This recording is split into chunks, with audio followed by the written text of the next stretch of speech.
והוא אחד ואין שני, להמשילו, להכבירה, בלי ראשית, עוד בלי תכלית, ולא העוז והמשרה. In this week's parasha, we hear about the leaders of Am Yisrael. The political leaders, the religious leaders, the judges, the kings, the prophets, the priests, each one having his own job and his own world to deal with. The surprising thing is when we come to hear what the Torah says about the prophet, the Torah tells us the prophecy is given from God. But you should know, there are true prophets and there are false prophets. And the Torah says, and if you may ask, if you will ask, how will I know who the true prophet is and who the false prophet is? The Torah tells you, you must check. Don't think just because one was a true prophet one day, he'll be the true prophet the next day.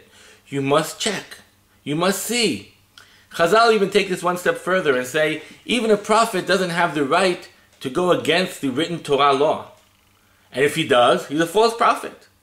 To the extent that Chazal ask, how did Am Yisrael listen to Eliyahu on Mount Carmel when he said, allow worshipping Avodah Zarah in a test?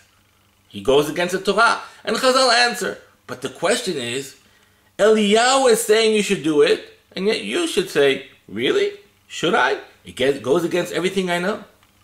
The message the Torah gives us is, it doesn't matter who's speaking. It only matters what he's saying.